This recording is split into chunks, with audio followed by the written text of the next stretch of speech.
एक दिन भगवान ने श्री धन्ना जी से कहा, देखो धन्ना, जो कोई जिसका खाता है वह उसकी सेवा भी अच्छी तरह करता है, अतः मुझे भी कोई सेवा बताओ। श्री धन्ना जी के मना करने पर भी श्री ठाकुर जी इनकी गायें रोज चराने लगे। एक वर्ष बाद वे ब्राह्मण फिर इनके यहाँ आए, परंतु घर में सेवा पूजा की प्रीति रीति कहीं खोजने पर भी नहीं पाए। पूछने पर श्री धन्ना जी ने कहा कि भगवान गैया चराने गए। पंडित जी को विश्वास नहीं हो रहा था कि कारण की सेवा पूजा करते करते जन्म बीत गया और आज तक दर्शन नहीं हुआ था। फिर पंडित जी की प्रार्थना पर श्री धन्ना जी ने उन्हें भगवान श्याम सुंदर का दर्शन करा दिया। फिर घर आकर श्री धन्ना जी पर कृपा करके श्री भगवान ने आज्ञा दी कि तुम श्री स्वामी रामानंदाचार्य जी के पास जाओ और उन्हें अपना गुरु बनाओ, अर्थात उनसे विधि पूर्वक मंत्र दीक्षा ले लो। श्री धन्ना जी जाकर श्री स्वामी जी के शिष्य हो गए। शिष्य होने पर भगवान ने उन्हें हृदय से लगा लिया। श्री धन्ना जी घर के सब कामकाज करते हुए भगवत आराधन करते रहे। श्री प्रियादास जी ने धन्ना जी के चरित्रों का अपने कवित्वों में इस प्रकार वर्णन किया है। खेत की तो बात कही, प्रकट कवित्व मांझ, और एक सुनो भई प्रथम जू रीति है। आयो साधु विप्रधाम, सेवा अभिराम करे, ढर्यो ढिंग आए, कई मोहू दीजे प्रीति है।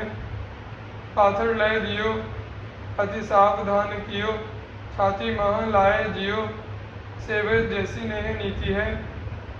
रोटी धरी आगे आंखें मूंदी लियो पर दाके, छियो नहीं टूक, देखी भई बड़ी भीति है। बार बार पाँव परे, अरे भूख प्यास तजी, धरे ये साचो, भाव पाई प्रभु प्यारिये। छाक नित आवे नीके, भोग को लगावे जोई, छोड़े सोई पावे प्रीति रीति कछु न्यारिये। जाको को खाए ताकि टहल बनाए, करे ल्यावत चराए गाय हरि उर धारिये।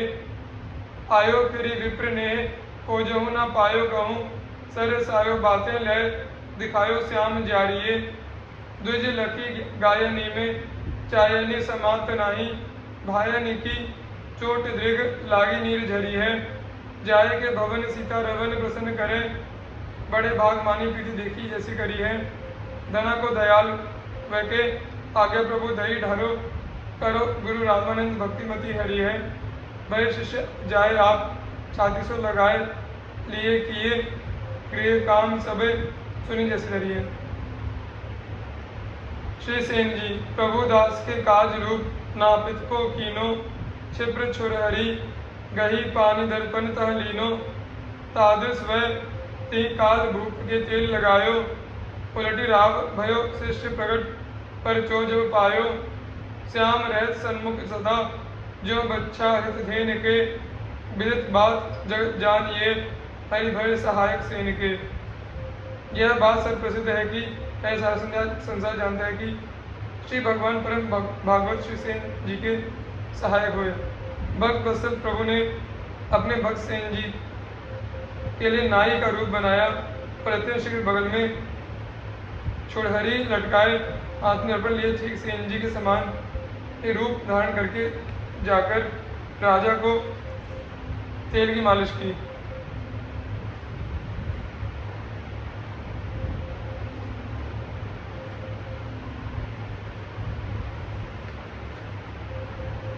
जब राजा ने यह रहस्य जाना तो वह उल्टे श्री सेन जी का ही शिष्य बन गया।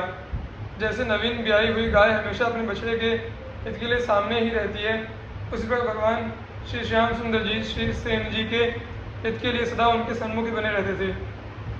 श्री सेन जी से संबंधित कुछ विवरण इस प्रकार है।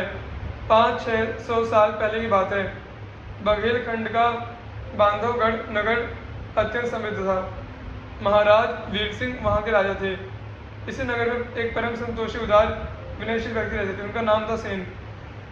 राज परिवार से उनका नित्य का संपर्क था।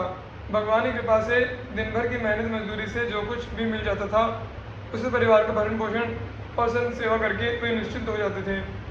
वे नित्य प्रातः काल स्नान ध्यान और भगवान के स्मरण पूजन और भजन के बाद ही राज सेवा के लिए घर से निकल पड़ते थे और दोपहर को लौट आते थे। जाति के नाई थे। राजा का बाल बनाना तेल लगाकर स्नान कराना आदि ही उनका दैनिक काम था। एक दिन वे घर से निकले ही थे कि उन्होंने देखा एक भक्त मंडली मधुर मधुर ध्वनि से भगवान के नाम का संकीर्तन करती उन्हीं के घर की ओर चली आ रही है। सेन ने प्रेम पूर्वक संतों घर लाकर उनकी यथाशक्ति सेवा पूजा की और सत्संग किया। उधर महाराज वीर सिंह को प्रतीक्षा करते करते अधिक समय बीत गया। इतने में सेन नाई के रूप में स्वयं लीला विहारी राजमहल में पहुंच गए। सदा की भांति उन्हें कंधे पर छुरे, कैंची तथा अन्य उपयोगी सामान तथा दर्पण आदि की छोटी छोटी सी पेटी लटक रही थी। उन्होंने राजा के सिर में तेल लगाया, शरीर में मालिश की, दर्पण दिखाया। उनके कोमल कर स्पर्श से राजा को आज जितना सुख मिला उतना और पहले कभी अनुभव में नहीं आया था। सेन नाई बने भगवान राजा की पूरी परिचर्या और सेवा करके चले गए। उधर जब भक्त मंडली चली गई तो थोड़ी देर के बाद भक्त सेन को स्मरण हुआ कि मुझे तो राजा की सेवा में भी जाना है। उन्होंने आवश्यक सामान लिया और डरते डरते राजपथ पर पैर रखा। वे चिंताग्रस्त थे, राजा के बिगड़ने की बात सोचकर डर रहे थे। कुछ भूल तो नहीं आए, एक साधारण राज सैनिक ने टोक दिया। नहीं तो अभी तो राजमहल ही नहीं जा सका। सेन आश्चर्यचकित थे। आपको कुछ हो तो नहीं गया है? मस्तिष्क ठीक ठिकाने तो है ना? भगवान के भक्त कितने सीधे साधे होते हैं, इसका पता तो आज ही चल सका। सैनिक कहता गया, आज तो राजा आपकी सेवा से इतने अधिक प्रसन्न है कि इसकी चर्चा सारे नगर में फैल रही है। सैनिक आगे कुछ न बोल सका। सेन को पूरा विश्वास हो गया कि मेरी प्रसन्नता और संतोष के लिए भगवान को मेरी अनुपस्थिति में नाई का रूप धारण करना पड़ा। वे अपने आप को धिक्कारने लगे कि एक तुच्छ सी सेवा पूर्ति के लिए शोभा निकेतन श्री राघवेंद्र को बहुरूपिया बनना पड़ा। प्रभु को इतना कष्ट उठाना पड़ा। उन्होंने भगवान के चरण कमल का ध्यान किया, मन ही मन प्रभु से क्षमा मांगी। उनके राजमहल में पहुंचते राजा वीर सिंह बड़े प्रेम और विनय तथा स्वागत सत्कार से मिले। भगवान का साक्षात्कार प्रभाव जो था। भक्त सेन ने बड़े संकोच से विलंब के लिए क्षमा मांगी, संतों के अचानक मिल जाने की बात कही। दोनों ने एक दूसरे का जी भर आलिंगन किया। राजा ने सेन के चरण पकड़ लिए। वीर सिंह ने कहा, राज परिवार जन जन तक आपका और आपके वंशजों का आभार मानता रहेगा।